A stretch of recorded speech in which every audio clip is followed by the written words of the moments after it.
Axşamınız xeyir xanımlar və cənablar, xoş gəlmisiniz. Sizi bugünkü konferansda görməkdən çox məmnunluq hissi duyuruq və təşəkkür edirik ki, bugünkü günlərdə bizdən bir yerdəsiz. Sözü verirəm Mehriban xanıma və hər birinizə gəldiyiniz üçün təşəkkür edirəm. Çox sağ olun. Hoş gelmişsiniz. Ben çalışacağım ki İngilizce danışım çünkü bizim qonaqlarımız var. Good afternoon, ladies and gentlemen and esteemed guests.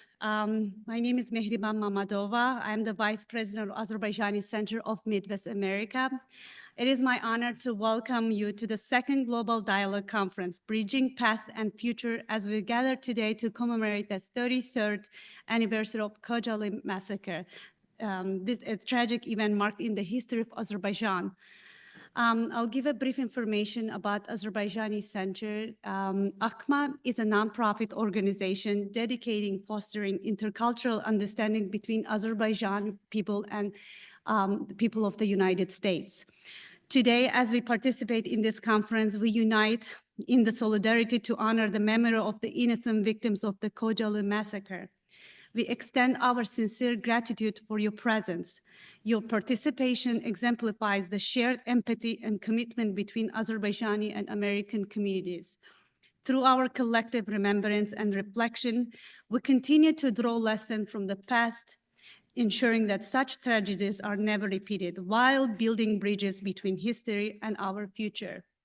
At this time, I'd like to invite our community member and moderator Aga Balagadashov to introduce himself and guide us through the proceedings of today's event. However, I'd like to ask everyone to stand up for the anthem of the United States and Azerbaijan before Aga comes to the stage. Thank you.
Herkese teşekkürler. Thank you.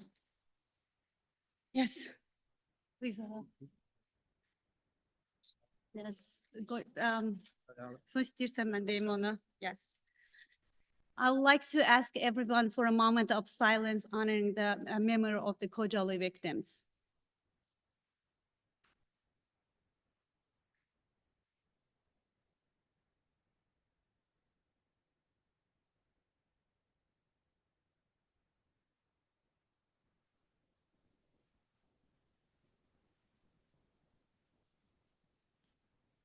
Thank you.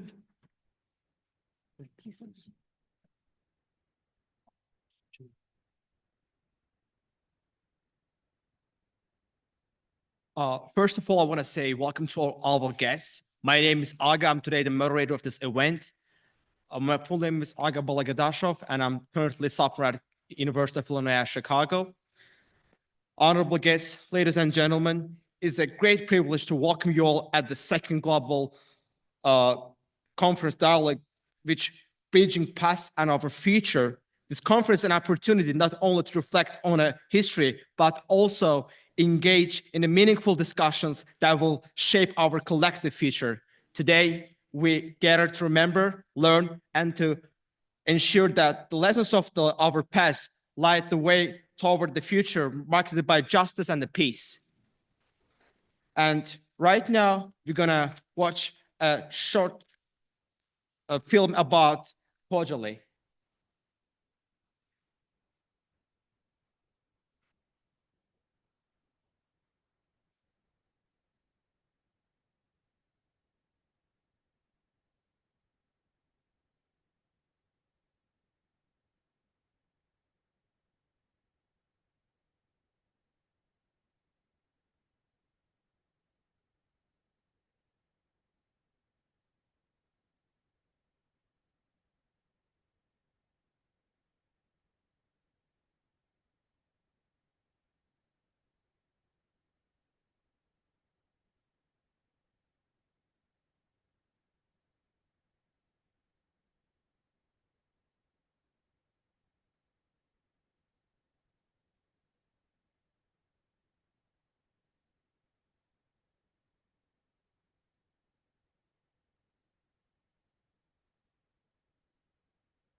Khojaly is a historical and cultural town district located in the mountainous Karabakh region of Azerbaijan, dating back to the 14th through 7th centuries BC. In 1810, peace talks between Russia and Iran were hosted in Askaran Castle, built by Karabakh Khan Palatine, located in Khojaly.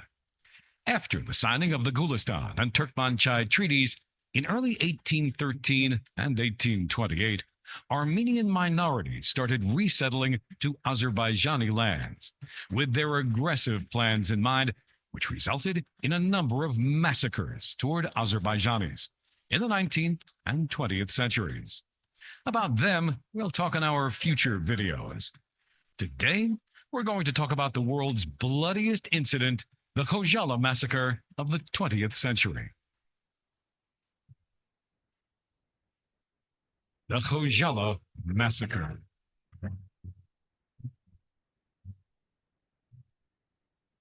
On the 1st of October in 1991, the town of Khojaly was entirely surrounded by Armenian forces. On the 30th of October, ground traffic was cut off. Helicopters became the only means of transportation. When a civilian helicopter was brought down over the city of Shusha, killing 40 people, helicopter traffic was also ceased. In January 1992, the town had no electricity. Khojaly lived on due to the courage of its people and the heroism of its defenders. But why did they choose Khojaly? By occupying Khojaly, Armenia aimed to gain a strategic advantage and favorable conditions for capturing other cities of the Nagorno-Karabakh region. They also aimed at wiping Khojaly off the face of the earth, since traces of history in Khojaly and surrounding areas represented historical evidence refuting Armenian territorial claims. Over the nights of the 25th and 26th of February, 1992, Following a massive artillery bombardment, Armenian armed forces and paramilitary units with support from the former USSR's 366th Motorized Infantry Regiment moved in to seize the town. Once the assault began, around 2,500 remaining inhabitants tried to leave, the hope of reaching the nearest area under Azerbaijani control. However, they hoped in vain. The fleeing people were ambushed and either killed by gunfire from Armenian military posts or captured near the villages of Nakhchivanli and Pir Jamal.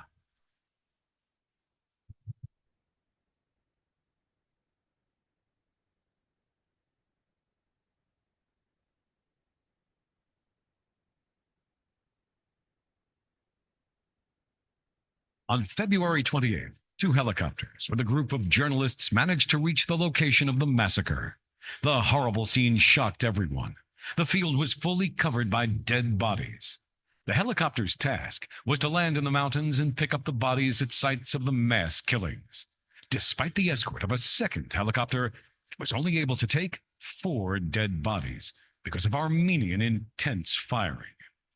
On March 1st, when a group of foreign and local journalists reached the place, the sight that they witnessed was even more terrible. The dead bodies were mutilated and scalped. As a result of this horrible massacre, 613 residents, including 106 women and 63 children of Khojaly, were killed. 487 were disabled.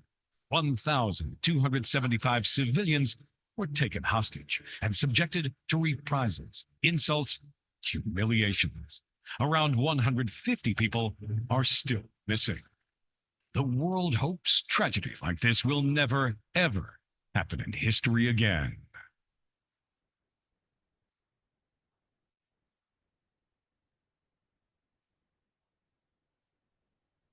And right now, I want to invite Head of Department, State Committee on Work with the Diaspora of the Republic of Azerbaijan, Salhat Abbasova, to our stage.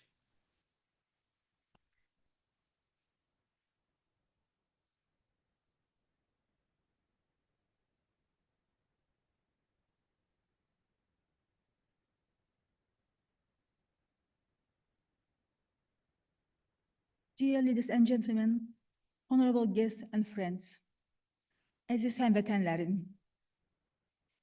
First of all, I would like to extend my sincere gratitude to Mr. Farid and Mehriban Mammadov for their invaluable efforts in organizing this international conference. I also want to thank each of you for being here today. Your presence is a tribute to the memory of the innocent victims of Khojaly. At this conference, we will hear from distinguished speakers and engage in meaningful discussion on why it remains essential 33 years on and for a generation to come to honor the memory of the victim of Khojaly genocide and demand justice for this atrocity. The short video that just you watched presented key facts about the tragedy, but there are many other horrific details that are too painful to show to the public. Today, I will try to be a bit brief, but it is important to say and emphasize that more than 30 years, the Republic of Azerbaijan and Azerbaijanis over the world have carried the pain of Khojaly in their hearts. We have tirelessly sought to expose the truth about this conflict, history of Karabakh, and the crimes committed against our people. We have continuously called for the enforcement of international law and the implementation of the UN Security Council resolutions against the aggressors. In 2020, Azerbaijan liberated its occupied lands, including Khojaly. Now we will look for the future. Reconstruction is underway, and those forcibly displaced from Karabakh 3 decades ago are returning to their newly built villages and smart cities. The survivors of Khojaly will once again rebuild their lives in their rightful homeland. Azerbaijan remains committed to lasting peace and call for a peace agreement based on fairness and justice. We hope the aggressors and their supporters recognize their responsibility and make decisions that prioritize human life. Unfortunately, true justice has not yet been served. The souls of the victims will only rest in peace when those responsible for these crimes are held accountable. Allowing such impunity will only encourage future crimes and spread the dangerous ideologies. Now let us watch a short video from Khojaly, a message of hope, resilience, and the unwavering pursuit of peace. Thank you so much for coming today for this event and joining us for Remember Khojaly victims. Let's see the film.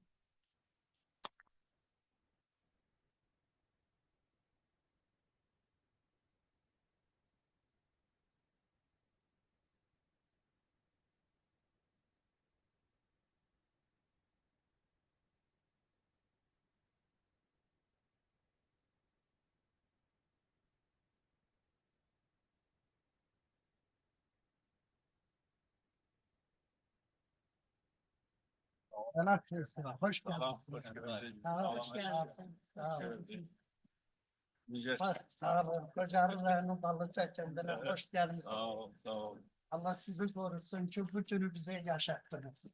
30 yıllık hasretinize son verdiniz. Sağ olun.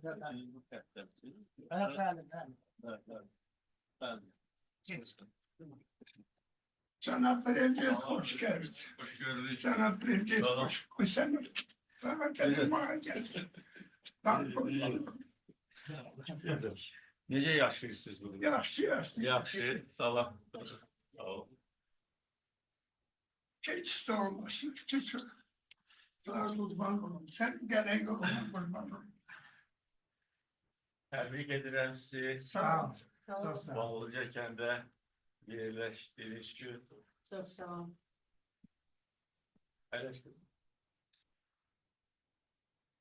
Bu illerin həsrətinə də son qoydu. Allah sağ değmesin. Koydum. Bu öyle bir son değildi. Bu büyük son. İndi də bütün bizim işğal altında vaxtilə olmuş hərəkətlərimizi bərpa edirik. Artıq Ballıca kəndi 10-cu yaşayış məntəqəsidir ki, işğaldan sonra biz bu kəndi də bərpa etdik. Mənə verilən məlumata görə artıq 460 keçmiş köçkün burada yerləşib, 137 ev bərpa edilib və əlavə haradasa 60-a yaxın evdə bərpa ediləcək. 460 insan artıq bu kənddə yerləşib. Şərait də yaxşıdır. Evlər bərpa edilib, yenidən tikilib. Burada rahat yaşamaq üçün bütün şərait imkanlar var və bildiyiniz kimi Ballıca kəndini biz 2023-cü ilin sentyabrında azad etdik. Torpaqlarımızın işğaldan azad edilməsi işləri mərhələli yollarla təmin edilmişdir. İkinci Qarabağ müharibəsi və ondan sonra antiterror əməliyyatı ərazi bütövlüyümüzün, suverenliyimizin tam bərpa edilməsinə gətirib çıxardı. Separatçıların külü kəsildi. Azərbaycan ərazisində separatizmin kökü tam kəsilmişdir və Azərbaycan vətəndaşları öz qurma torpağına qayıdıb. Hər yerdə quruculuq işləri aparılır, bərpa işləri aparılır. Günər mən Ağdam rayonundaydım. Ağdam şəhəri sıfırdan inşa edilir və gözəl şəhər olacaq. Xankəndini də biz bərpa edəcəyik və vaxtilə burada yararsız vəziyyətə düşmüş binalar indi sökülür. Yeni binalar inşa ediləcək. Bildiğiniz gibi Qarabağ Üniversiteti artık faaliyet gösterir ve bu yeni korpuslar inşa edilecek. Artık orada 1000'den çok tələbə okulur. Buna göre her cür şərait var. Ali məktəb var, orta məktəblər var, xəstəxanalar, ictimai yerler, iş yerleri. Bugün ben iş fabrikinin faaliyetiyle tanış oldum. Artık 200'den çok işçi var orada. Öz əksəriyyəti, demək olar ki, mütləq əksəriyyəti qadınlar. Qadınlar üçün də iş yerləri yaradılıb. Əsas odur ki, indi tikinti, bərpa işləri sürətlə geçsin. Bunun üçün də bütün gücümüzü səfərbər eləmişik. Və o cümlədən Ballıca kəndinin bərpası da artıq son mərhələdədir. Və təbii olaraq Ballıcada olup da balın tadına bakmamak da mümkün değil. Buna göre icazenizle bu Ballıca bağlıdır yoksa. Thank you for your attention.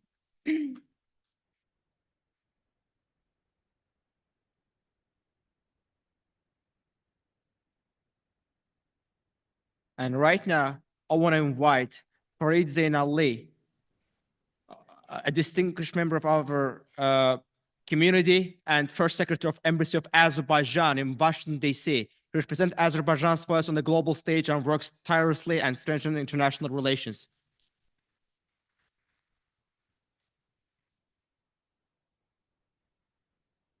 Dear guests, ladies and gentlemen, it's an honor to speak here today about the terrible tragedy of our modern history, Khojaly genocide. And today we gather to honor the memory of innocent victims.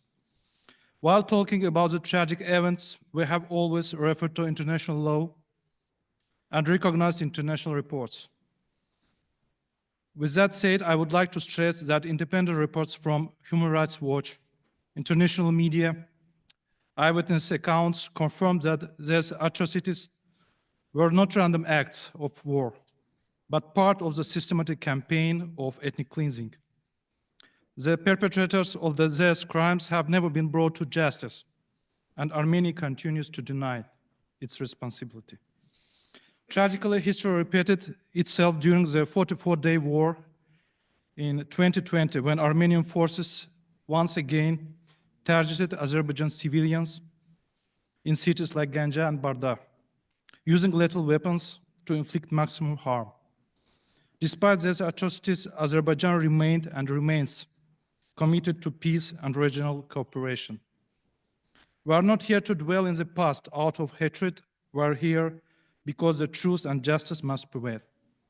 As a diplomat, I would rather highlight what was done by Azerbaijani government, including the Ministry of Foreign Affairs and the Embassy of Azerbaijan for spreading out this truth.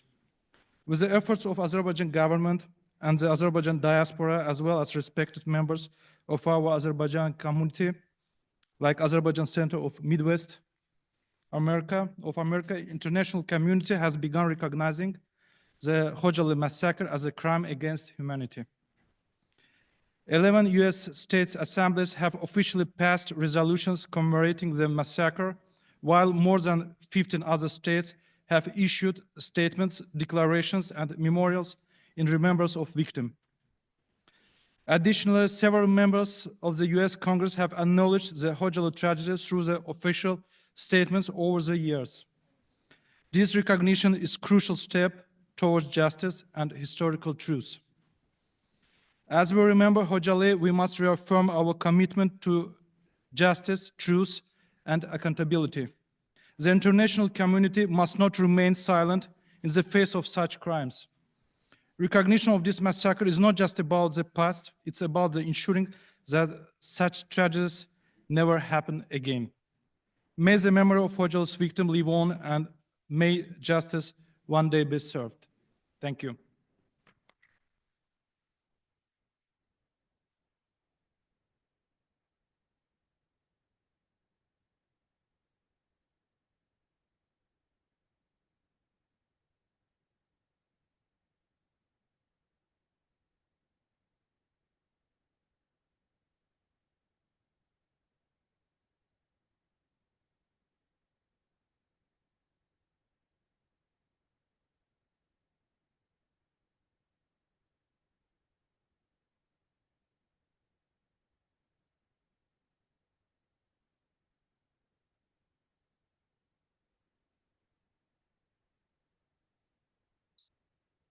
And right now, we're going to listen a great piano performance by Gunay Askarova, which is going to be Kroglu Overture.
And right now, I want to invite Mr. Malik Ayub Sumbaye, who is a journalist, geographical analyst, broadcaster, and the author of the Tovuz to Karabakh. And I want to, at the same time, I want to invite Ali Askarov, who is the professor in the Department of the Peace and Conflict Studies at the University of North Carolina. He expertise in conflict resolution and the global peace efforts, and truly invaluable. And at the same time, I want to invite Mr. Calvin Dark, who is a distinguished member of our community and international affairs and communication expert at president of RC Communications. He has contributed significantly to diplomacy and global discourse. And I want to invite Stephen Brooks, who is associate professor at the National Defense University. He offers deep insights into international security and strategic affairs. And at the same time, I want to invite Ms. Fabiana Ceyhan, who is editor-in-chief of Installation.com and president of the board of journalism of foreign affairs. As a TV presenter, who was speaking in BRICS and G20 in Brazil about human rights. She's dedicated to raise awareness through international media.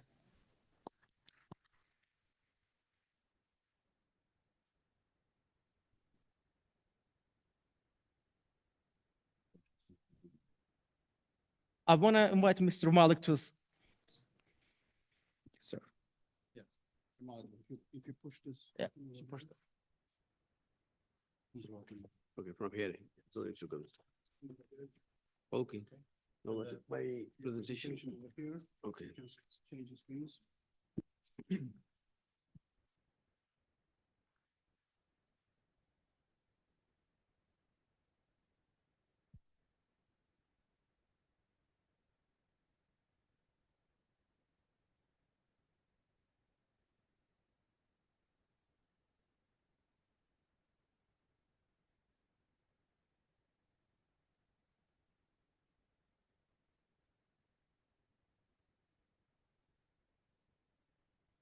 Yeah, it should be fine. Okay.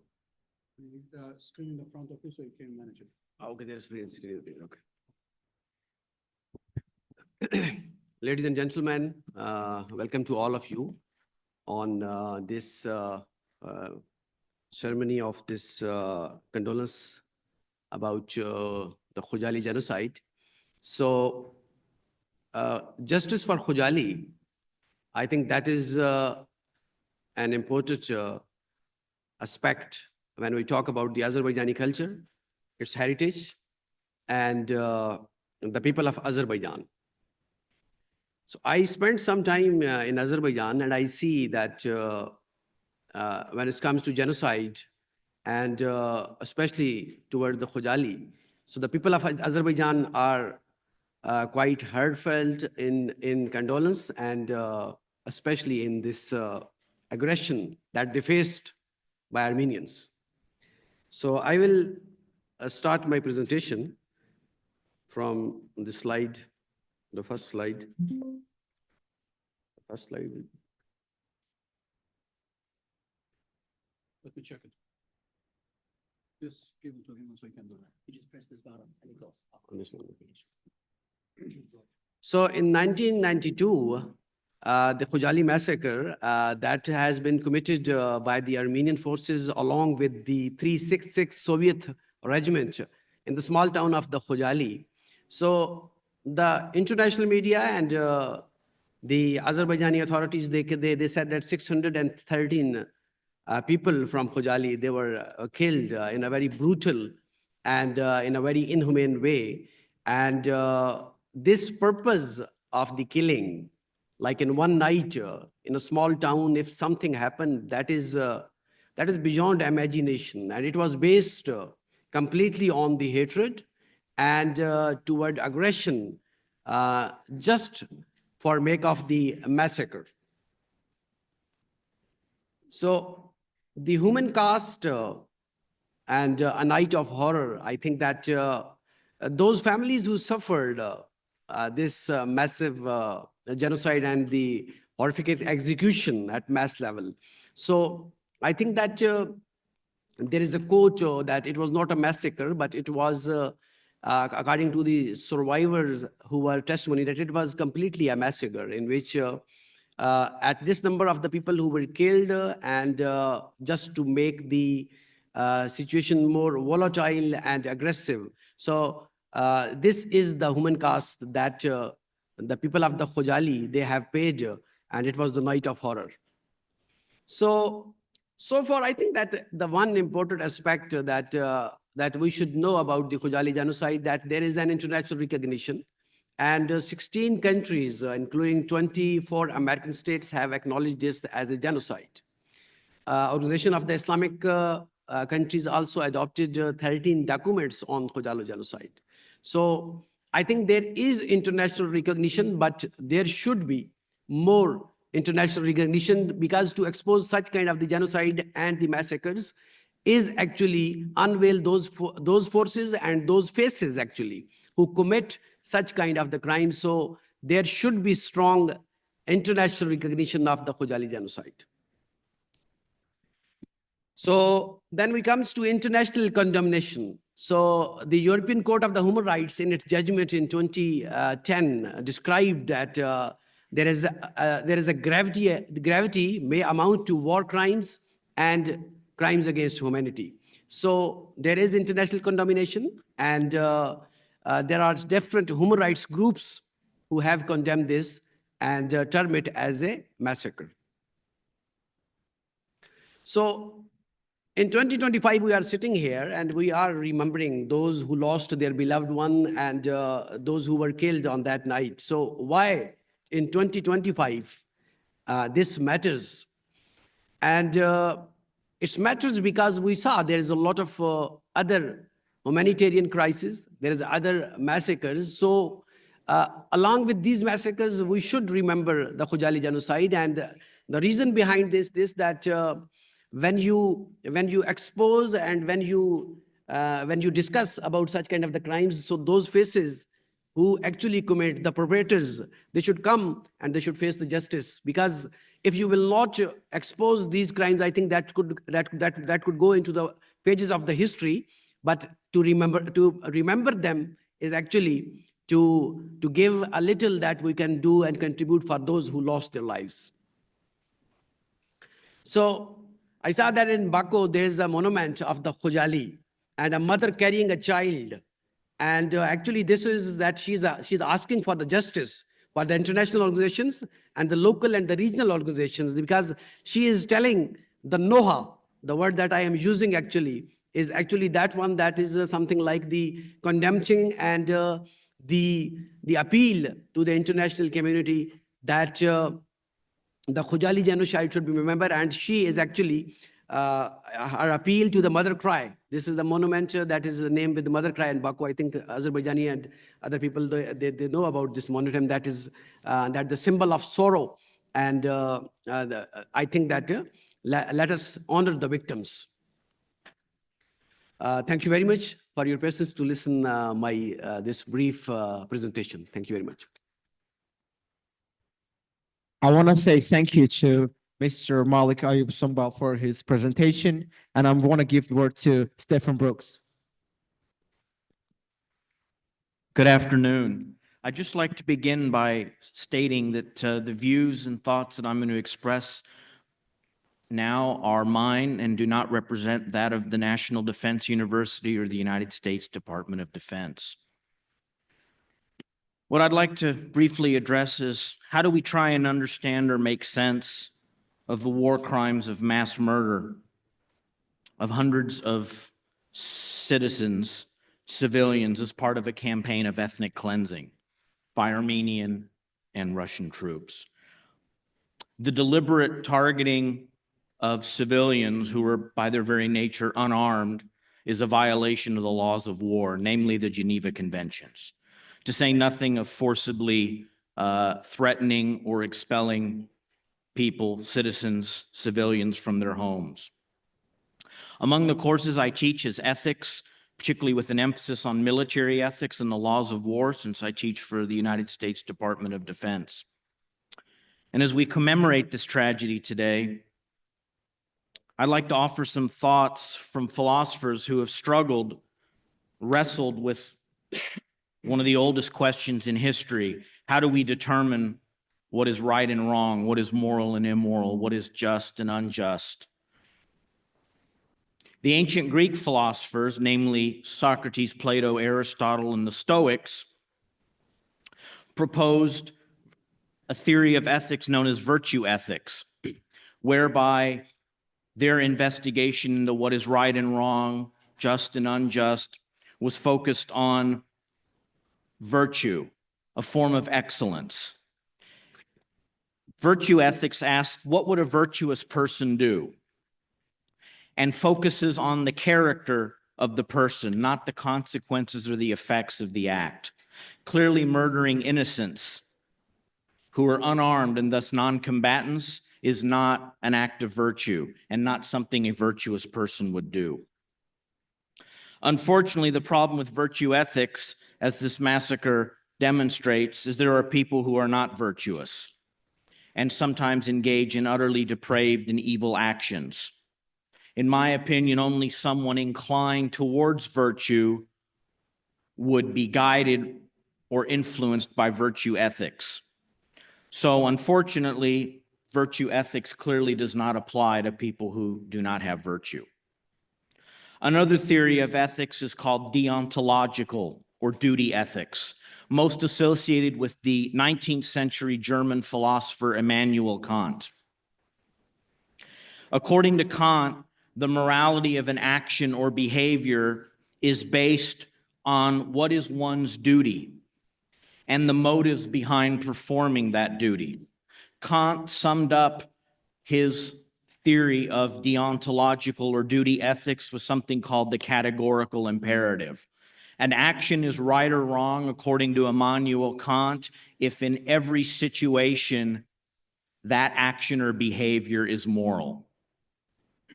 Killing civilians clearly cannot be a duty of a soldier, because there is no situation, no circumstance where that is moral or acceptable. To do so is not just an example of evil, but actually tyranny, which can be defined among many ways as the advantage of the strong over the weak, or might makes right. The final theory of ethics that I'd like to briefly mention is called consequentialism, most associated with the philosophers John Stuart Mill and Jeremy Bentham, two 19th century English philosophers. Instead of focusing on virtue or one's duty, they focused on, well, the consequences of an action or a behavior. They asked, does the consequence or action lead to a positive, favorable outcome? Clearly, the consequences of killing civilians who are unarmed is not a favorable or positive outcome, and instead is an evil outcome. So as we commemorate the Khojaly massacre, I'd like to conclude by trying, if I may, to answer the question of why do massacres and war crimes occur? In my opinion, they occur because international relations and international politics is characterized by the existence of sovereign states who are motivated by self-interest. And sadly, morality often does not factor in to a state's pursuit of self-interest. Rather, it seems that power, opportunity, and expediency are what drives the actions of most states in most circumstances. And instead of morality being a source or a guide of action for states, it perversely is used to justify actions by states that often include depraved and evil actions such as the massacre that we are commemorating today. So in conclusion, what does this say about the Geneva Conventions, which forbids the murder of civilians and also the expulsion of people from their homes and homeland? Clearly, the Geneva Conventions failed the victims, as did international law and the international community. Not only was there no justice for these victims, but there remains to not be justice for these victims. The 19th century British philosopher Edmund Burke famously said, "The only thing necessary for the triumph of evil is for good people to do nothing." This highlights the importance of speaking out and raising awareness of war crimes and genocide, no matter how long the acts occurred. Because as Dr. Martin Luther King said, justice delayed is justice denied. Thank you very much. I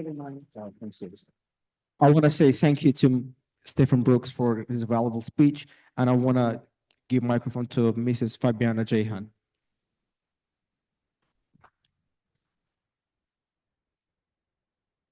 Good afternoon, ladies and gentlemen. Thank you so much for all of you being here this afternoon.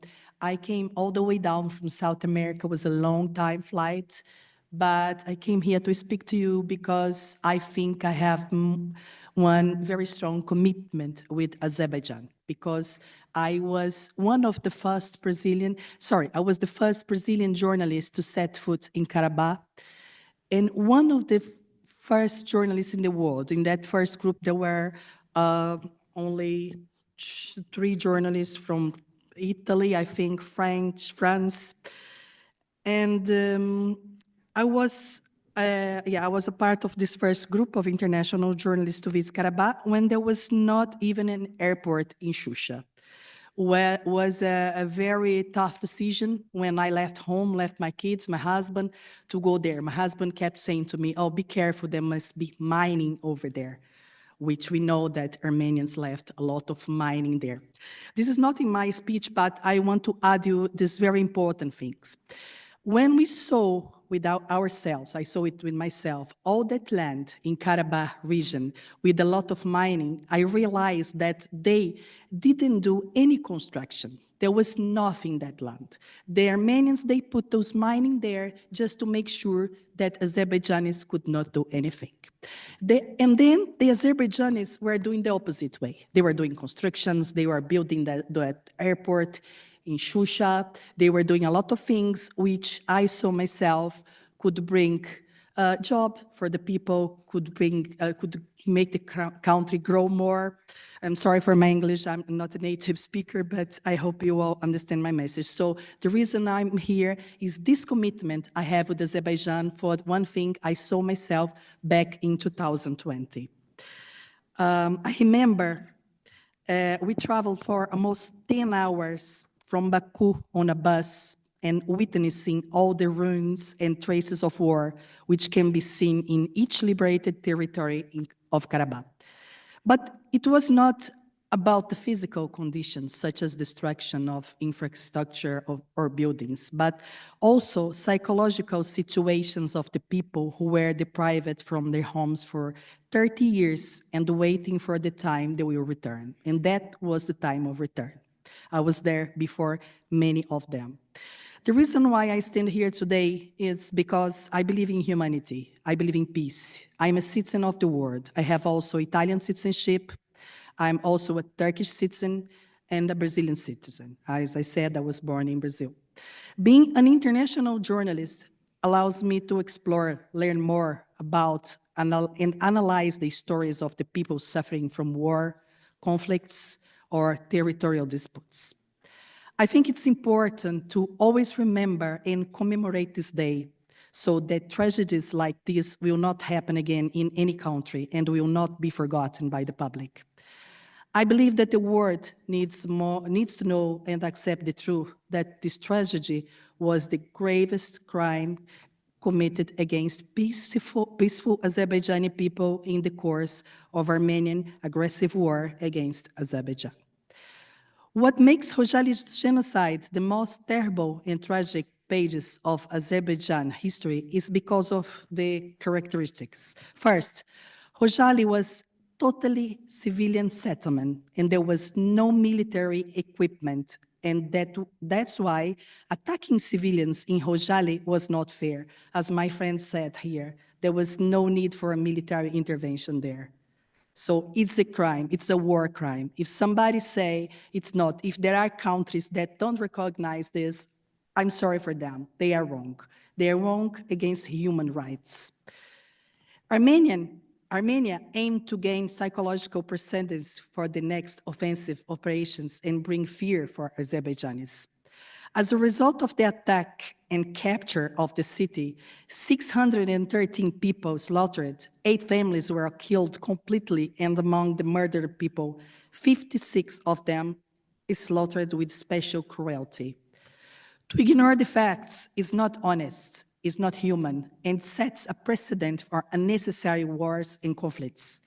Therefore, remembering and calling for justice and respect is the role of all of us, especially media people and agencies who believe in peace and a better world.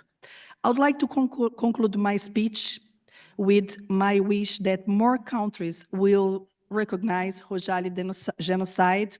I don't know how many of you are Azerbaijanis. I believe that many of you are. So I would like to tell you that you have a friend on me in Brazil and in South America, and it's genuine. I came here today also, I have a lot of work to do. I'm a TV presenter.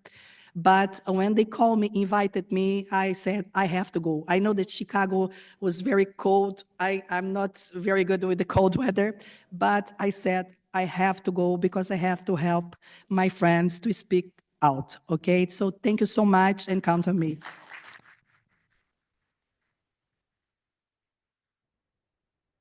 Thank you very much, Mrs. Fabiana Ceyhan, for your great speech. And right now, I want to introduce you a really special person to you. So, Agil Husseinov is the CEO of Adventure Group and one of our distinguished member of our community. And he's not only an entrepreneur, and at the same time, he's a talented tar player. And I want to invite him to our stage.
Thank you very much. Thank you very much, Dr. Sena, for your great stake and performance on a tar.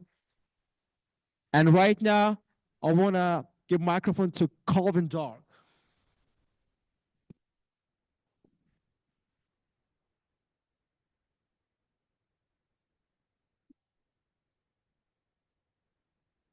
Good afternoon, everybody. It's good to be here in Chicago, and I want to thank the ACMA for this invitation to speak with you today. And I think that the best way that I can participate in this, not only honoring session, but thinking to the future, I want to talk about briefly my experience visiting the Karabakh last year, what I learned about the past, what I experienced in the present when I was there, and then what that means for the future. So just to let you know who I am, I divide my time between Washington, D.C. and Rabat, Morocco. If my face looks familiar, I do a lot of international affairs commentary analysis on TV. You can't mistake this North Carolina accent, so you may recognize that when you hear it. I'm also president of RC Communications. We specialize in advocacy and crisis communications and media training, based in Washington and Morocco, but we go everywhere. I'm also part of the U.S. State Department's speakers program. It's a group of communications experts and trainers that work with journalists and civil society on issues like campaigns, election, and fighting disinformation.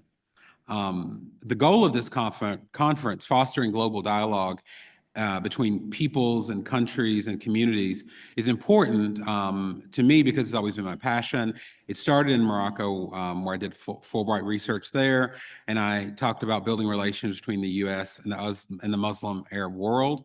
I also continue this work with the Duke University Library Advisory Board, where we talk about history, difficult history in the United States of slavery and racism and the struggle for civil rights in America, and how Duke libraries can help provide tools so affected communities can learn and face that history.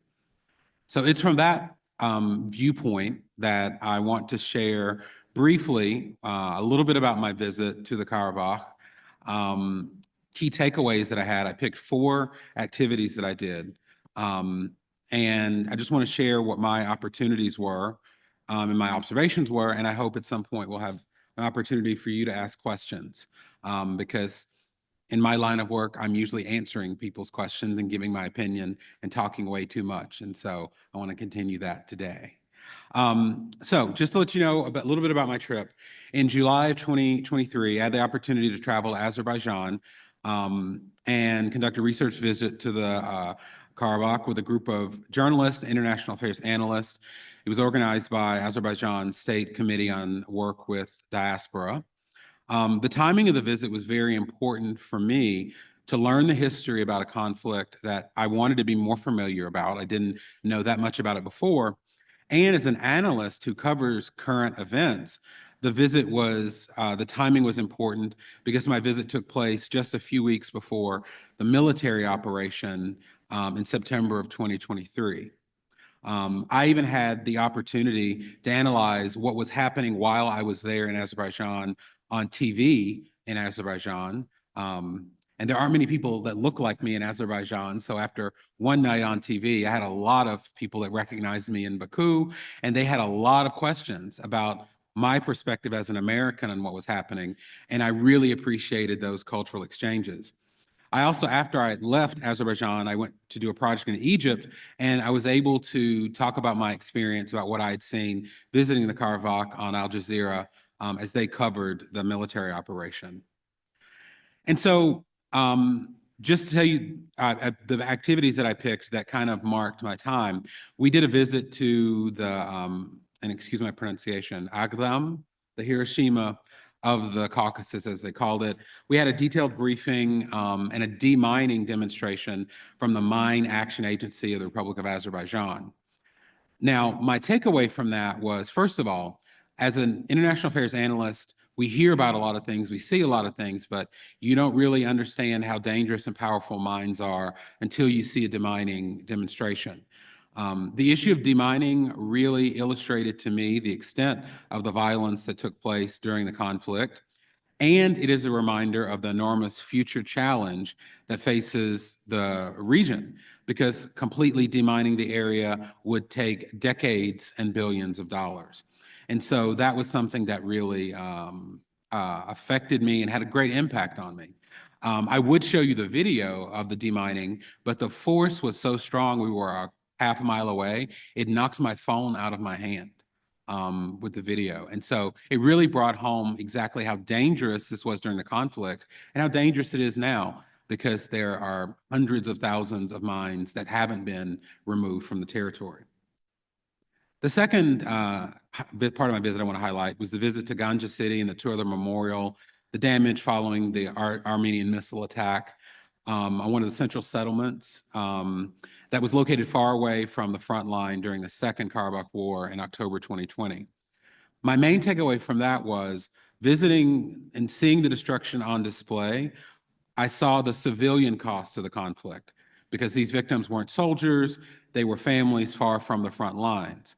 I was able to speak with families of survivors, and it's clear that psychological damage was significant and will take time to heal long after the physical destruction is cleared away.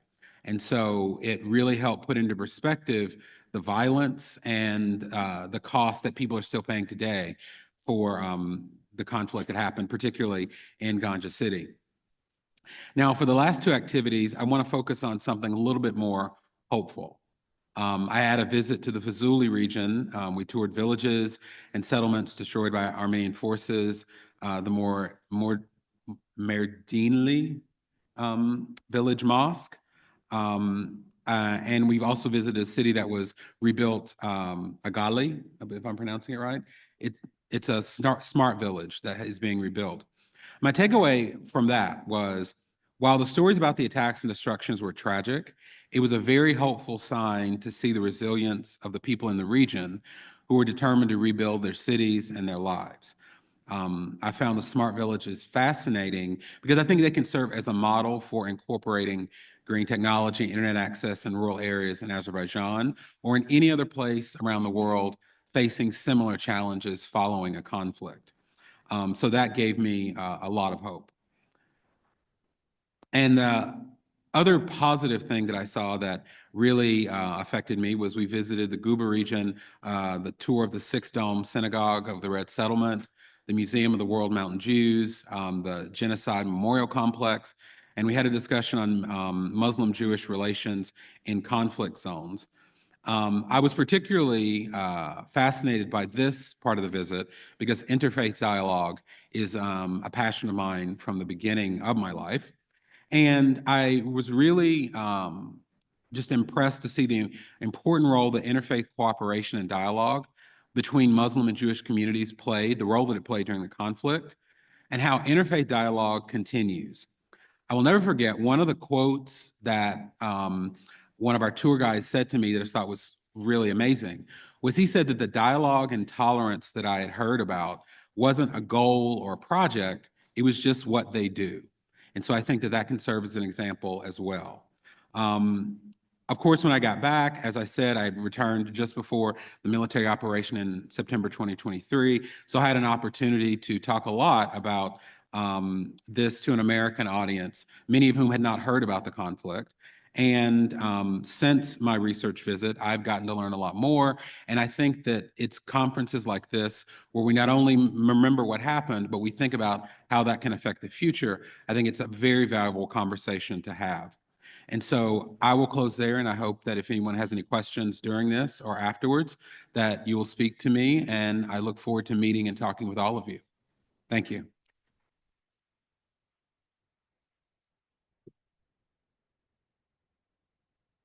Thank you very much for sharing your experience about Karabakh visit. And right now, I want to give microphone to Ali Askarov and her daughter, Fatima Askar.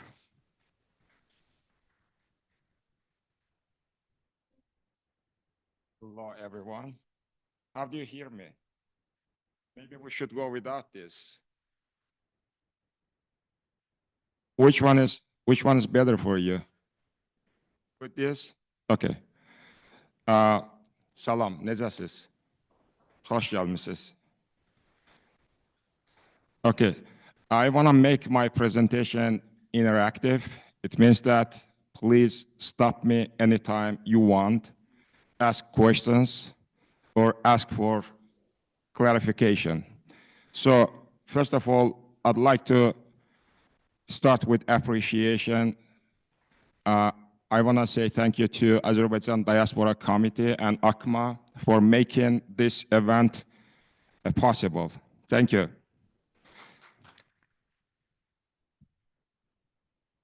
I got a tremendous help from my daughter, Fatima Askar, to make this presentation. So I want to invite her here as well to do this together with me.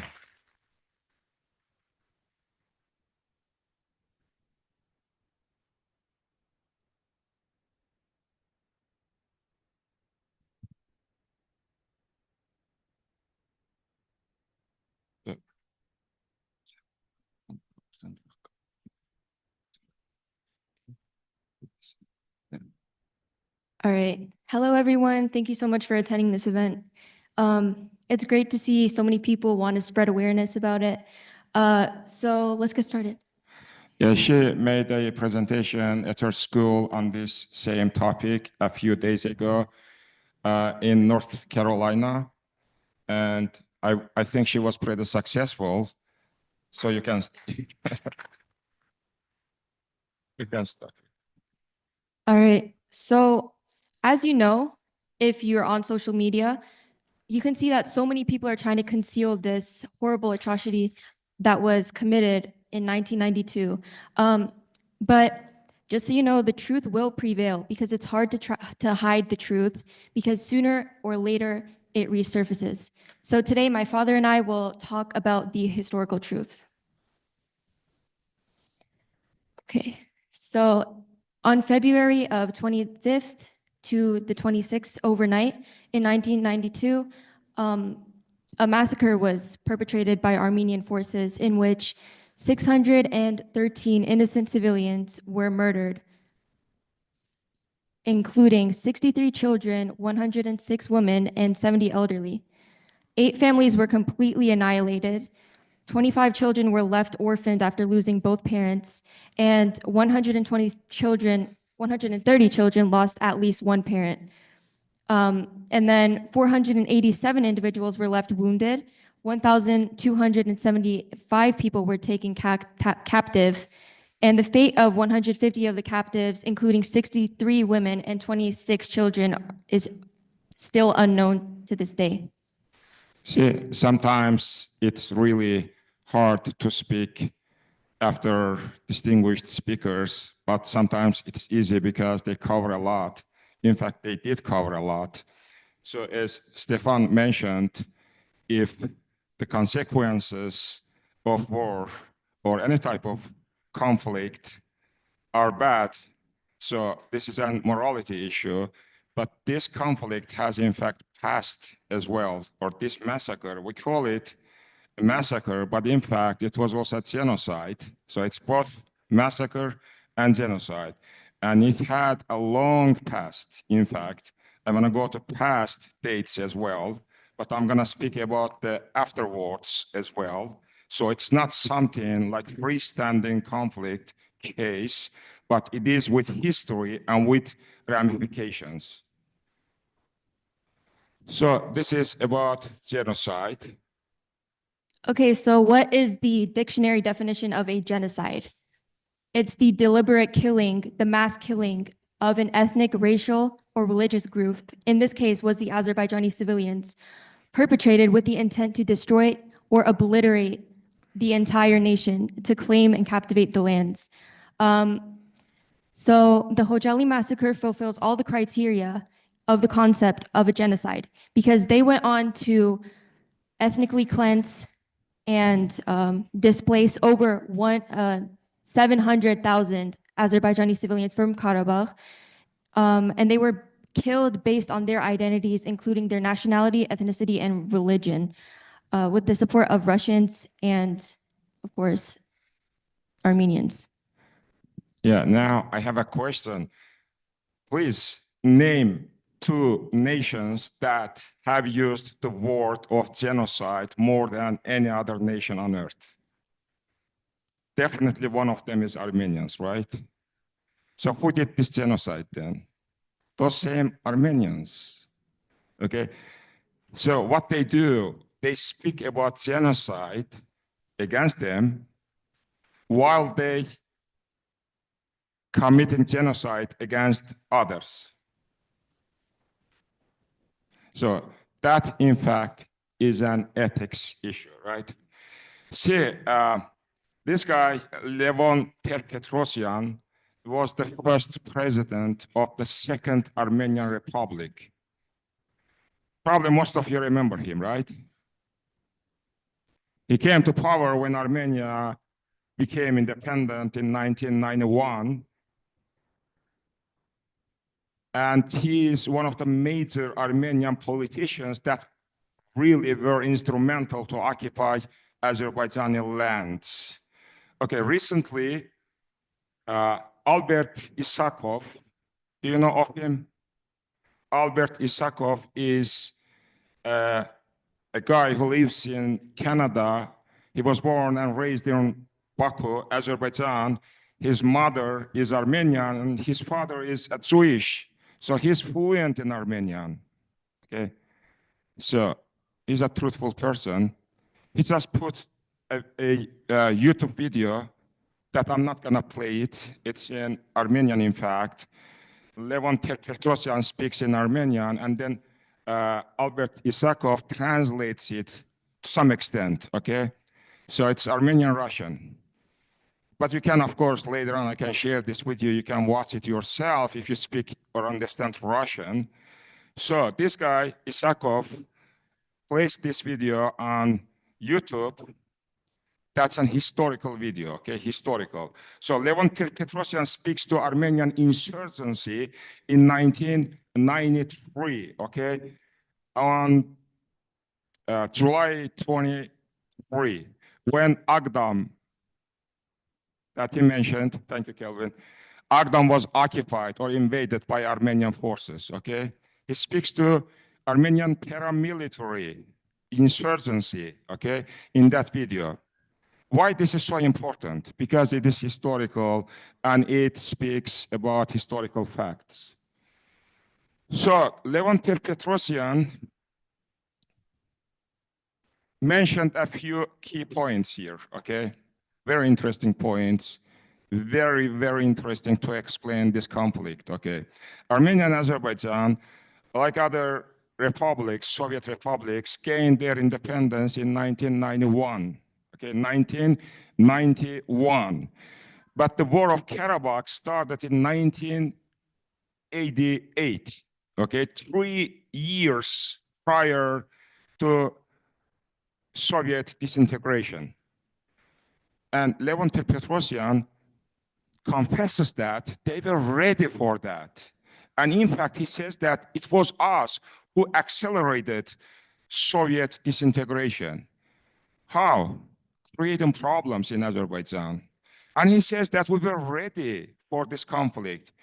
He says that we were ready militarily. We had our insurgents ready. So it means that they had weapons. They had secret army to attack Azerbaijan. Okay? So, can I have it, please? No, go back.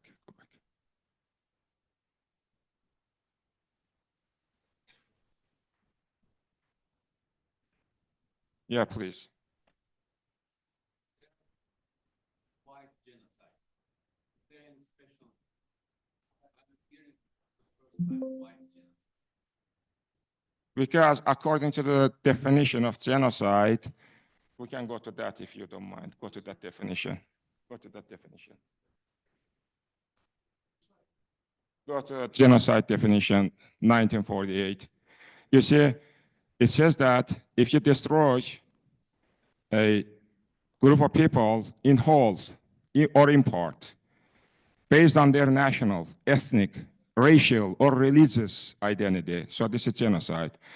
So in Khojaly, these people were destroyed in whole or in part based on their national, ethnic, and religious identities. See, one of them is enough, but there are 3 of them over 4.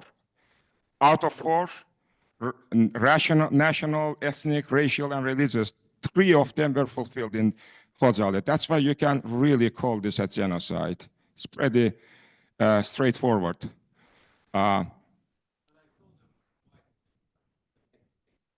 White or why?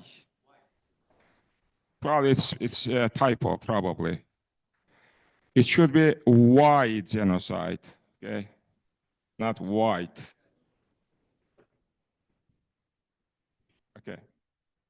Is this an answer to your question? Yeah, thank you. Stopped working, right? Mr. Farid, stopped working, I believe. Okay, it works. Yeah. See what else Petrosyan says over there. He says that in Baku, there were 500,000 Armenians, not only in Baku, but in Baku and other cities and towns of Azerbaijan.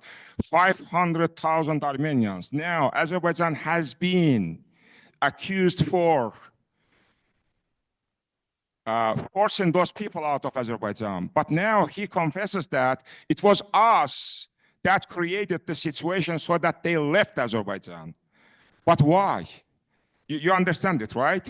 He says it was us, Armenians, that made Armenians living in Azerbaijan to leave Azerbaijan. Okay, not Azerbaijanis, but us, Armenians. But there were at least two critical reasons. The first reason was the fact that Azerbaijan could manipulate them after we started the Karabakh War.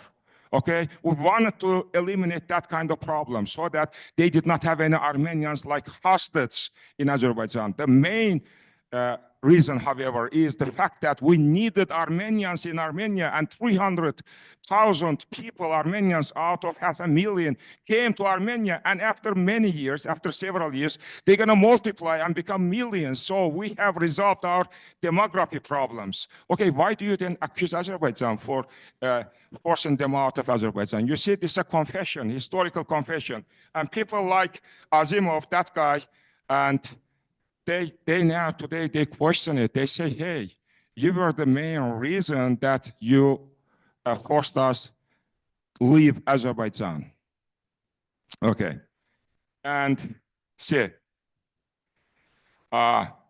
furthermore, he says, okay, this white genocide, you mean this? This is not related to Khojaly. Okay, thank you. I'm going to explain this now. This is not all. What happened to Azerbaijanis living in Armenia? How many of you knew that there were hundreds of thousands of Azerbaijanis living in Armenia? Azerbaijanis were living in Armenia before Armenians came to today's Armenia, to this geography. Remember the documentary, right? Just was shown before we started to speak. That documentary mentioned that two types of agreements, historical agreements. One is Gülistan, the second one is Turkmensay. Turkmensay was concluded in 1828 between Iran and between Russian Empire. But that Iran was at that time ruled by Azerbaijanis. That was Khazar dynasty, okay, not Persia, okay? Don't mix up. That also was Azerbaijan, in fact. But it's probably at that time they were not calling the country, as you know, by geography or something like that, but by dynasties, what kind of dynasty was ruling the state, okay? So what happened at 1828? Armenians started to flow to the region. And we can speak about this, of course, in more detail, but it's gonna take hours and hours. I have some publications on that. And Armenians started to flow to the region primarily where today's Armenia is, but still they were a minority, not a majority. They needed land. They had also secret agenda at that time.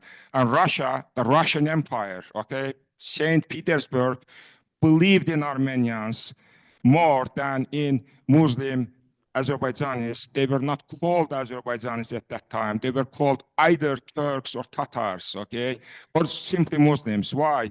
Because they did not have borders as we understand today. At that time, there was no demarcation, as you know, no physical fences, something like that, to prevent movement from this part of the border to another or vice versa. And they wanted to settle Armenians alongside the borderline, and that was the case why Armenians came to where Armenia is today, okay? But still Azerbaijanis, or as we called them at that time, Turks or Muslims or Tatars were a majority, but Armenians had secret agenda to have their own state. What they needed to ethnically cleanse those lands. And the final stage was that 1988, when Armenians ousted all Azerbaijanis from Armenia. That's 300,000 people at least. Some sources mention it 350 to 500,000 people. That's a white genocide. Why? They were forced to leave their houses, their lands, whatever they had in Armenia, and come to either Azerbaijan or other parts of the Soviet Union at that time, mostly Kazakhstan, Georgia, and Russia. But most of them, I would say 90%, came to Azerbaijan, okay? This was another fact of genocide. Why this happened?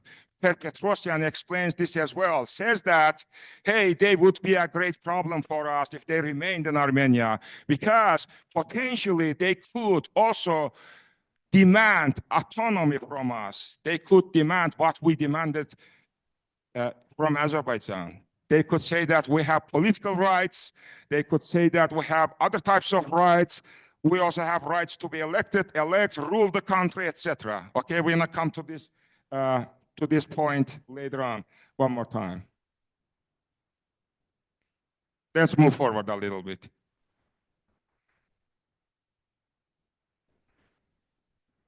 Yeah, okay, stop here now. So that was about Levon Petrosyan, okay? I said we had passed to the Khojaly genocide, okay? Now we are going really to history. This Khojaly was the first prime minister of the first Armenian Republic because they managed to establish or to declare their republic in 1918, 1918, okay? And that the territory of that republic was much smaller than the territory of this republic now they have. Much smaller because at least the region between Nakhchivan region of Azerbaijan and mainland of Azerbaijan, or Azerbaijan proper, which is called Zengezur, that was part of Azerbaijan still in 1918, 1919, 1920.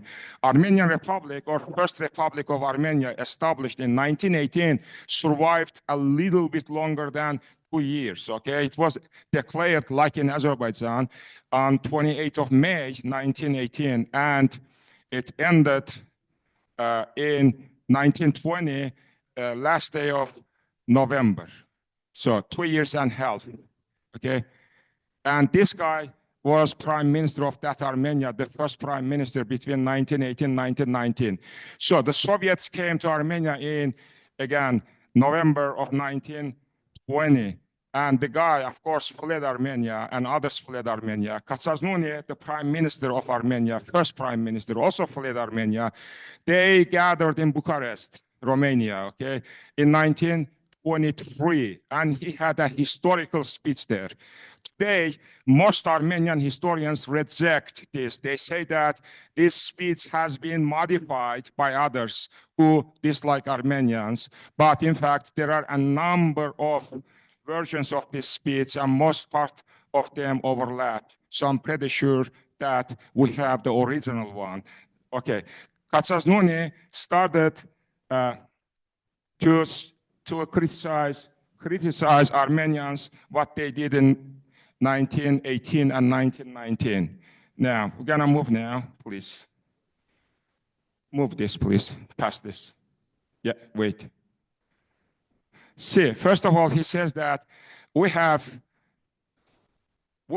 independent Armenia could not survive because we used our resources not wisely. What did we do? We started to fight with everyone, with Azerbaijanis, with Turks, with Georgians, etc.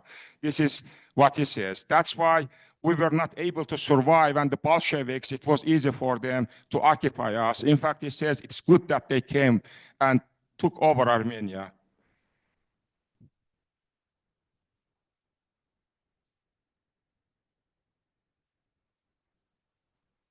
Yeah, now, see what he says. He says that we governed our country for 2.5 years, and we had continual internal fights. Now what he says, Agapapa. Where is Agapapa? This is Agbaba, Akbaba. This is Amasya region of Armenia, today's Armenia. Who lived there until 1988-89? Azerbaijanis. 98% of Azerbaijanis. He mentioned Zot. Zot is Zot, and really, like until recently, it was a famous village, pretty famous and huge, important. Who lived there? Azerbaijan is 100%. He mentioned Zanki Basar. It's not Zanki Bazar, it is Zanki or Zanki Basar. Basar, not Bazar, but of course, an Armenian could misspell it or mispronounce it. Who lived there? Azerbaijanis. And he mentioned Vedi Bazar or Vedi Basar, who lived there until recently. 90% of them Azerbaijanis. And he mentions the value of milli. See, he mentioned Sharur. It is still part of Azerbaijan, but some part of Sharur is in Armenia because it's part of Zengezur at the same time. He mentioned Nakhchivan, he mentioned Zangezur. That is the main problem today between Armenia and Azerbaijan. You see, all of them are ours, our lands, you see? And he mentioned this, and he said that, can you please change the slide? Are you tired?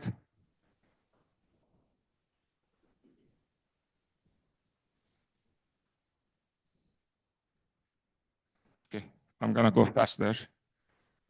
See what he said. He says that, Katsasnuni says that we destroyed bread-producing lands like Sharur and Veti, Azerbaijani lands. They needed bread, right? There was starvation. And they said, Bolsheviks came and saved our lives. Otherwise, we could starve to that. And also, we destroyed the cattle lands like Agbaba. Okay. Now, see when it started, right? The problem started long before 1992.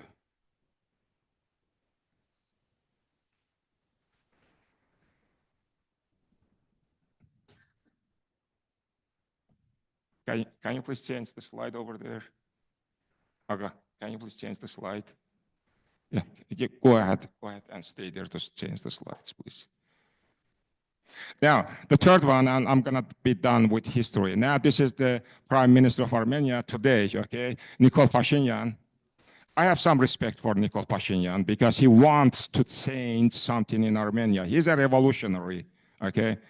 He wants to bring some change to the psychology of Armenians, to the way they rule their states, etc.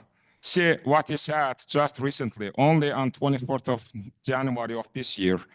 He said that in 1939, there was no agenda for Armenian genocide, okay? But in 1950, he says, we started to speak about Armenian genocide in Turkey. Why?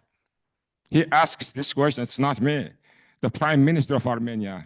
So there was a political agenda, right? Something really they had to use for political purposes against Turkey at that time, but later against Azerbaijan as well. Okay, it's enough, right? So he questions this. He says that, hey, there's something to question. Recently he said that it's not a good idea for Armenians really to get embedded in the claims of Armenian genocide because the world is about developing, okay, day by day, and we just got stuck psychologically in those days, and he's right. Change it, please. Okay, now this is, you see a brief historical past, and they started the war in 1988, by 1993, by the end of 1993, they occupied not only Karabakh, but also 7 adjacent Azerbaijani administrative regions, okay? And the question is this just an occupation? When you occupy a land, it's it? No, you kill people. You kill people, you force them to flee, and you create misery for them. Okay, maybe these are somehow acceptable because of war. How can you really justify killing civilians, killing children, elderly, women? Move forward, please.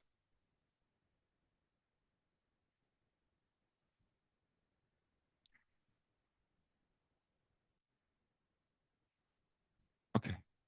See, this is Agdam. See, Agdam that they caused to Azerbaijan. This is just one example, because when this guy, first president of Armenia, was speaking to the insurgents, he announced the occupation of Agdam by Armenians, and they stood up, all of them, and started to applaud. This is Agdam, what they did.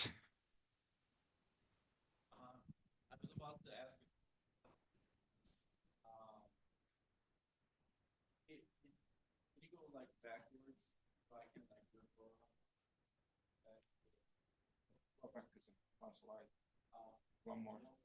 Yes, this. Until 1950, reason why Armenians don't refer to genocide closely related with Jewish genocide, so the United Nations determined. Absolutely. You see, this genocide was defined in 1948. It's only 2 years after that. Absolutely correct. Later on, they started to organize against diaspora, Iran diaspora, in 1965. 1965 in Yerevan, historically speaking, or in modern terms, Yerevan, Armenians had incredibly huge rally, 1965, on 24th of April, okay? And that date, by then, in fact, in the Soviet Union, nobody could organize a rally of that kind. It was impossible. What they could do, on 1st of May, for example, the workers could go to streets, okay, because it's in line with Soviet ideology. But in 1965, Armenians organized a meeting against Turkey and started to demand lands from Turkey, okay? It was Khrushchev times. But before that, Stalin, Joseph Stalin, 1950, Joseph Stalin also claimed lands from Turkey, Ardahan region, Kars region, even some part of Erzurum, some part of Igdir. Joseph Stalin demanded from Turkey. That was one of the main reasons why Turkey became part of NATO, okay? And to become part of NATO, Turkey had to send troops to South Korea. And, you know, Turkey played a crucial role over there. Otherwise, South Korea wouldn't be independent today. And they acknowledged this, okay? It was Turks, because all the NATO states, they withdrew at some point, and Turks rejected. Okay, we're not going to speak about this, but they are grateful to Turks, okay? And Turkey was adopted to NATO after that, okay? So Turkey paid price for that, 1950-51, again. It was related to that as well. Thank you so much. Unfortunately, we don't have time to speak about that longer. Go forward, Kızım. Yeah, one more, please. Okay, wait now, okay. A waste of time. Okay, they started all this incredible tragedy in 1988, and this ended in 1920, right? No, 2020, I apologize. 2020, how many years? Like 12 years there, like 20 years here, over 30 years, Armenia spent incredible amount of time, resources, its soldiers got killed, its population lived in misery, but it also created problems for Azerbaijan, okay? Massacred our people, killed our people, ruined our economy, etc. So waste of time, right? But who was the main reason for this waste of time? Armenia. And today they should understand this, okay? What did they gain? Nothing. They got another trauma recently, right? But rightfully, we gave them trauma because we had to free our occupied lands. So they lost over 30 years, and I can't really calculate the amount of resources that they lost or they caused us to lose, but also the entire region lost resources because we could not really work jointly. For example, we had our pipeline go like through Georgia instead of going beeline through Armenia. Armenia lost, Azerbaijan lost. Okay, both Armenia and Azerbaijan lost, but they caused that. Okay, so what is a move forward? Let's see. What about today? Okay, this is afterward. Okay, should we wait until they change the new status quo? They want that, right? Some circles in Armenia, they expect that to change the status quo that we have today again. Or there are circles in Armenia, like Armenian Church or Armenian Diaspora, for example, two institutions, they ask to start to renew the war against Azerbaijan and try to regain back what they have lost. They did not lose anything that belongs to them. They lost what they got from others, okay? They should really accept this, but they don't, okay? But is this good for the region or for Armenia? Of course not. So Pashinyan, why do I have some respect for him, wants really to change all this. He wants really to conclude a peace treaty with Azerbaijan, despite the pressure from diaspora, from its opposition, from some portion of its army, and from the church, Armenian church, okay, from 4 different actors. But why really reconciliating with Azerbaijan would be good? Okay, Armenia is squeezed between Azerbaijan and Turkey, primarily. But on the other hand, Armenia, for example, wants to be a hub of transportation. How can you be a hub of transportation if you don't resolve your problems with Azerbaijan and with Turkey? So Pashinyan understands this, as far as I can see, and tries to resolve all problems with Azerbaijan, but it's not easy for Armenia. Okay, I'll stop here because of time pressure. Farid said that we don't have much time, but if you have any questions, please ask. Thank you.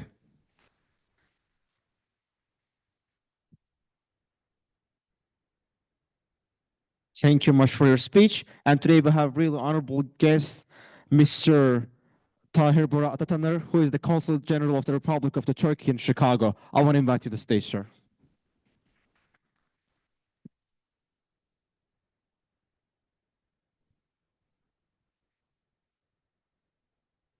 We just want to welcome you here. Thanks for attending this event. It is an honor for us to have you here as a brother, Turkish brothers. Always stand with us. Thank you.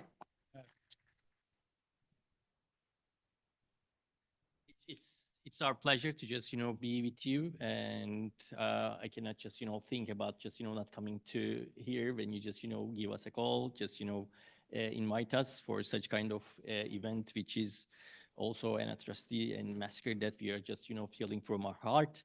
And we are always just, together. And when we are united, we are thinking that we will be in a better position to just, let the people understand what had happened, the realities that the world should be just, understanding.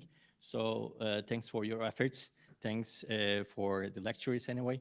I'm sure that it will be a nice step forward to just, realize what had happened.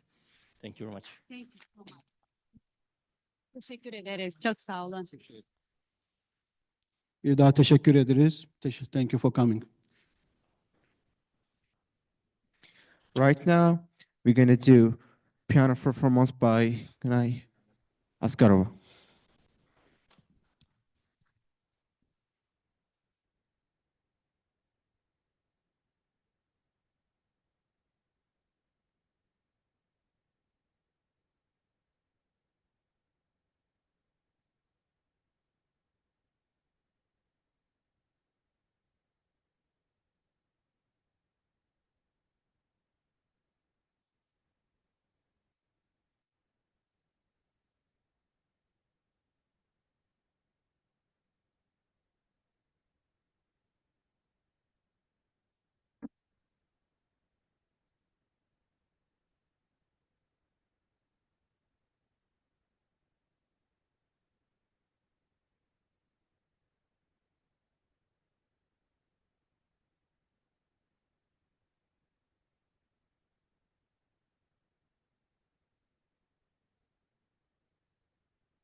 Thank you very much for your great performance. And right now, I want to invite Nabat Aminova, who is the founder, resident Azerbaijan American Youth Association, and the Secretary General of the Alliance of Azerbaijani American Organizations.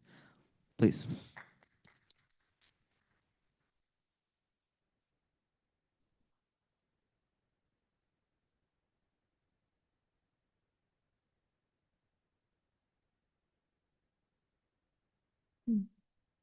Good afternoon, dear friends, distinguished guests, ladies and gentlemen.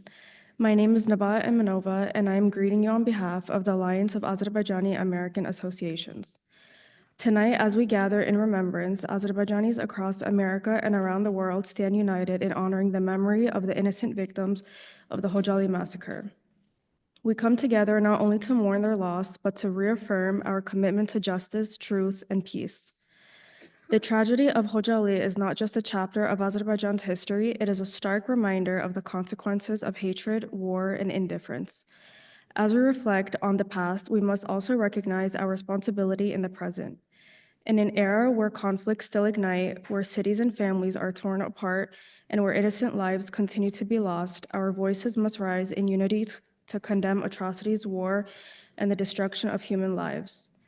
Let this commemoration serve as a call to action, a call to educate, to raise awareness, and to stand against crimes against humanity wherever they occur. We must reject separatism and war and instead champion dialogue, understanding, and coexistence. The lessons of Khojaly should inspire us to work toward a world where no family suffers such a fate again.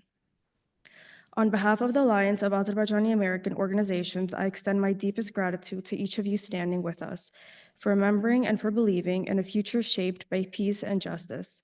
May the memory of those we lost never fade, and may their spirit guide us toward a more just and compassionate world. Thank you.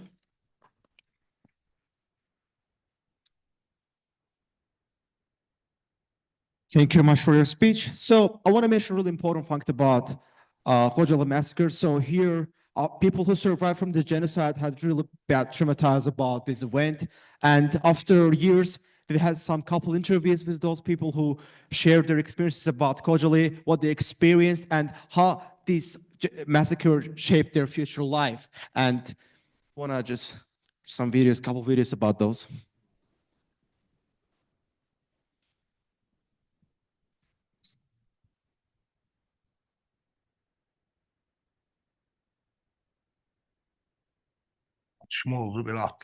There was gunfire, shooting.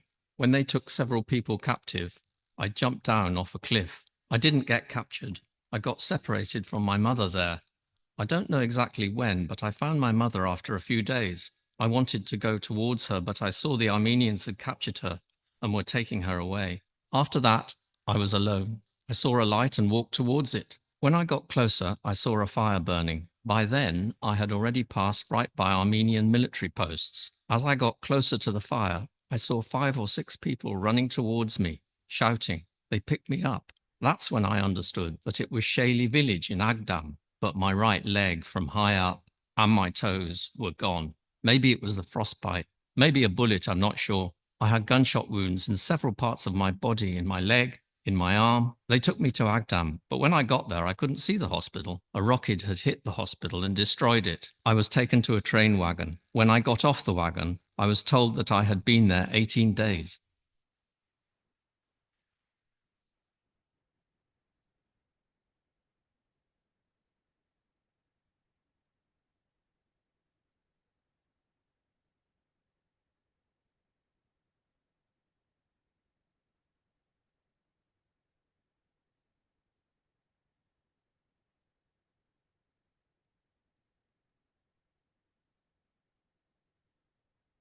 It was nighttime, just before dawn. My daughter, Sevinja Gayarova, was freezing. Imagine, my children were begging me for bread, for water, but there was nothing. Before my eyes, my little ones froze to death. It was morning, but we didn't even have a single match to light a fire, to warm their hands and feet. I had to leave her there, at the foot of a tree. Still, we wanted to keep moving forward. Then my second child, just 5 years old, right before my eyes, he froze to death too. A child who couldn't even say mother or father fell victim to Armenian cruelty. My sister's children froze to death in front of her. My sister froze too. Only one of her daughters survived. 2 helpless women left alone in the forest.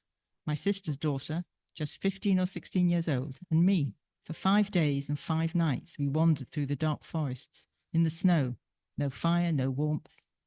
We kept waiting, hoping someone would come to help us. But there was no one, nothing.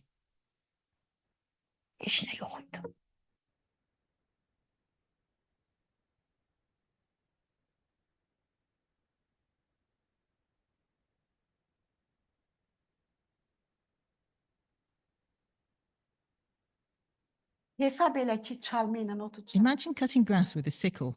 Only a few stalks remained standing. That's how people were being slaughtered. We were crawling. As the shooting continued, I kept crawling. I was dragging my daughter along.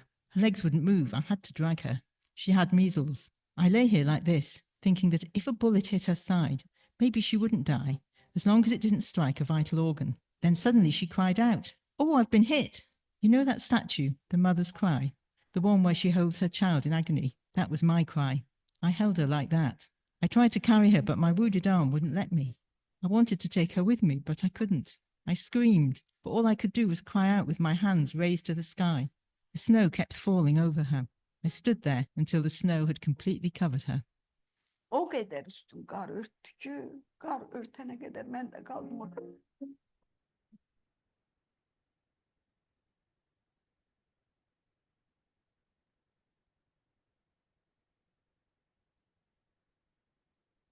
And right now, I want to invite Salhat Abbasova to our stage.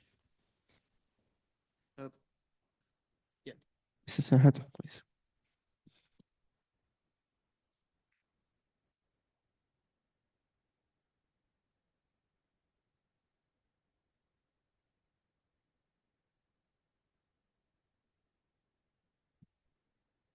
Thank you all. Thank you for our distinguished speakers. Thank you for organizers, the Mehriban Hanım, Farid Mellim, Azerbaijani community, Friends of Azerbaijan, Consul General, representative of Azerbaijan Embassy, musicians, everyone who are in today. We remember Khojaly. We believe in justice. We hope it will come. We can do all together. We can solve everything together. We believe in. So I would like to be honest today to use the opportunity also to present a book of Mr. Sumbal. It was written just during the Karabakh War. Yes, this book's Towards to Karabakh. Yeah, very important facts, analysis in these books. So I think it will be good present for our speakers. So I hope one of them also will go to the university, the college of where we actually host this event. So it's for you. And we have also other presents. So we go to our culture again, because we believe that culture, communication, it is the best things which can help all communities to understand each other. So please.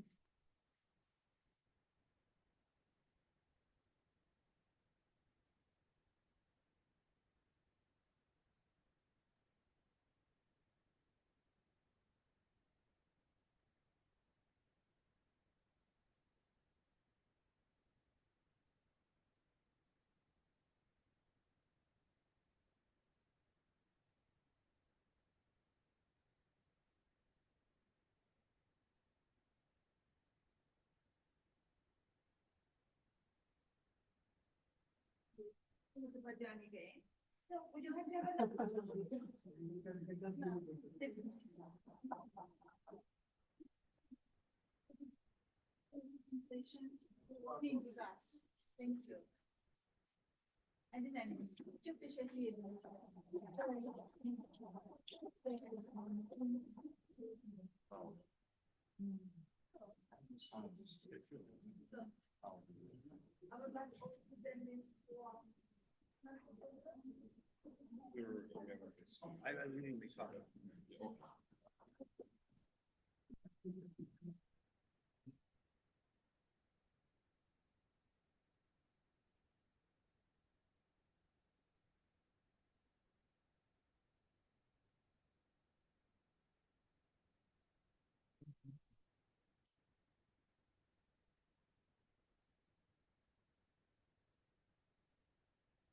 Yalnız kaldım.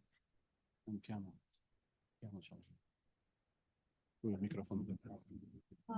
So, as we're told, we have today very talented musicians who actually increase all this impression. Thank you for your attendance. Thank you for your music. And Agil, of course,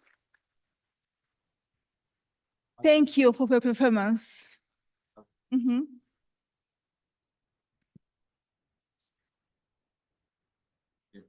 Thank you so much. Thank you very much. So thank you again, Mehriban Hanım, Farid Madam.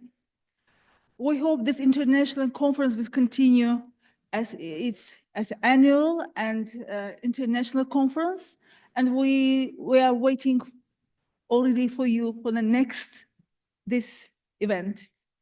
Thank you all. I would like to summarize our conference, and we will say next year we're expecting this conference with a different state, and we will announce soon which state will be host this conference. And thank you so much for coming today. Thank you for sharing the event with us. Thank you for your attending. Thank you.